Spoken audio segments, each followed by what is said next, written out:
আমাদের দেশের real hero Netaji Subhash Chandra Basu, যার ভারত স্বাধীন হওয়ার পিছনে অনেক অনেক গুণেই অবদান ছিল। কিন্তু জানেন কি, নেতাজি একজন খুব মজার মানুষ ছিলেন। এই নিয়েই আজকে আমাদের ভিডিও। নমস্কার, আমি পৃথিকা। আপনারা আছেন গল্প পৃথিকা ইউটিউব চ্যানেলের সাথে। আশা করছি আপনারা আমার ভিডিওতে একটা করে লাইক করে দিয়েছেন।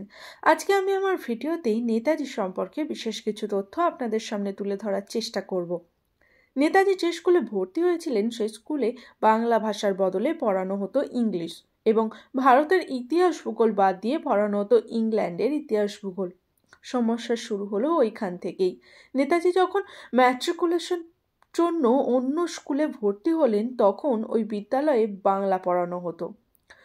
তাই স্বাভাবিকভাবেই বাংলা ভাষা না জানার জন্য ছাত্র এবং শিক্ষকদের কাছে হাসির পাত্র হয়ে উঠতেন। তখন থেকে তিনি ঠিক করলেন মনে মনে যে এবার বাংলা শিখতেই হবে। তারপর সবাইকে তাক লাগিয়ে তিনি অ্যানুয়াল পরীক্ষায় রেজাল্টে বাংলায় সব থেকে বেশি নাম্বার পান।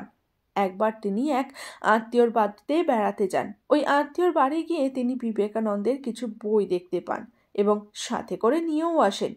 ওই বই বাড়িতে এসে পড়া শুরু করেন এবং তখন থেকেই বিবেকানন্দের ভক্ত হয়ে যান। বালক বয়সে নেতাজির মনে যৌন চেতনা বেড়ে গিয়েছিল, আর তা নিয়ন্ত্রণের জন্যই উনি বিবেকানন্দ এবং রামকৃষ্ণের আদর্শকে অনুসরণ করতেন। রামকৃষ্ণদেব বলতেন যৌন চেতনাকে এমনভাবে নিয়ন্ত্রণ করতে হবে যা থেকে সব স্ত্রী লোকদের প্রতি মাতৃভাব জাগে। নেতাজি নিজের যৌন কামনাকে কন্ট্রোল করার জন্য লোকচক্ষুর আড়ালে যোগ ব্যায়াম প্র্যাকটিস করতেন। ওনার এই সমস্ত কার্যকলাপ দেখে লোক মজা করবে এই ভেবে তিনি রাতে এই সমস্ত যোগ ব্যায়াম করতেন। একদিন রাতে নেতাজি ঘরে বসে যোগ ব্যায়াম করছেন।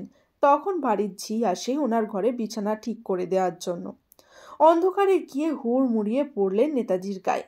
এরপর আলো জেলে নেতাজিকে ওই অবস্থায় দেখে বাড়ির ঝি হতভম্ব হয়ে যায়। সুভাষচন্দ্র বসুর বাবা তার ওইসব পাগলামি কমানোর জন্য তাকে ম্যাট্রিক পরীক্ষার পর কলকাতায় পাঠিয়ে দেন পড়াশোনার জন্য। সুভাষচন্দ্র বসু তখন প্রেসিডেন্সির ছাত্র ছিলেন। কলেজের লাইব্রেরিতে বসে পড়াশোনা করছেন। এ অবস্থায় খবর পান জনৈক ইংরেজ অধ্যাপক তাদের ক্লাসের একটি ছাত্রকে মারধর করেছেন। খোঁজ নেওয়ার পর জানা যায় যে কয়েকটি ছেলে মিস্টার ওয়েডেনের ঘরের বাইরে পায়চারি করছিল। তাতেই বিরক্ত হয়ে ওই ওডেন জোরে ধাক্কা মারে এবং মেরে সরিয়ে দেয়। যেহেতু নেতাজি ক্লাসের প্রতিনিধি ছিলেন, তাই তিনি কলেজের প্রিন্সিপালের কাছে কমপ্লেন করেন মিস্টার ওডেনকে ওই সমস্ত ছেলেদের কাছে ক্ষমা চাইতে হবে। পরের দিন ছাত্ররা ধর্মঘট করে। এই দেখে মিস্টার ওডেন ছাত্রদেরকে ডেকে সমস্ত কিছু মিটিয়ে নেন। কয়েক মাস যেতে না যেতেই ওই ওডেন আবারও ছাত্রদের সাথে দুর্ব্যবহার করেন। অধ্যাপকের কাছে নালিশ করলে কোনো ফল পাওয়া যাবে না দেখে ছেলেরা মনে মনে ঠিক করে তারাই এর ব্যবস্থা করবে। আর একদিন মিস্টার ওডেনকে ফাঁক পেয়ে ছাত্ররা প্রচুর মার মারে। কলেজের কর্তৃপক্ষ ভাবে ওই সমস্ত কিছুর পিছনে নেতাজির হাত আছে, সেই জন্য তাকে কলেজ থেকে বহিষ্কারও করা হয়। তারপর থেকে খাতা কলম সরিয়ে পুরো দমে নামলেন সমাজসেবায়। ব্রিটিশদের সময়ে ওড়িশার মানুষ ছিলেন দরিদ্র ও নিরক্ষর। তখন গ্রামে গ্রামে কলেরা মহামারী লেগেই থাকত। মানুষ প্রাণ হারাতো বিনা চিকিৎসায়। সুভাষচন্দ্র কলেজ থেকে বহিষ্কার হবার পর বাড়িতে বসে সময় নষ্ট করেননি, বরং তিনি ওই সমস্ত মানুষদের সেবা করতেন। এমনকি কেউ যদি মারাও যেত তখন তিনি কাঁধে করে নিয়ে গিয়ে দাহ কাজ সম্পন্ন করতেন। এরপর আইসিএস পরীক্ষার জন্য চলে যান বিদেশ। সুভাষচন্দ্র বসু ছিলেন প্রথম ভারতীয় যিনি আইসিএস পরীক্ষায় 4th স্থান পেয়েছিলেন, তাও মাত্র 8 মাস পড়াশোনা করে, যেখানে অন্যান্য ছাত্রছাত্রীদের এটা ক্লিয়ার করতে সময় লাগে 4 বছর মতো। এরপর যখন দেখতে পেলেন কালেক্টর হতে হবে ব্রিটিশদের, অর্থাৎ ভারতকে লুণ্ঠন করে সেই সমস্ত টাকা তুলে দিতে হবে ব্রিটিশদের হাতে, তখন তিনি ইস্তফা দিলেন আইসিএস থেকে। বঙ্কিমচন্দ্র চট্টোপাধ্যায় বলতেন বাঙালিদের আইসিএস পাস করা মানে হলো ইন্দ্রত্ব লাভের সমান।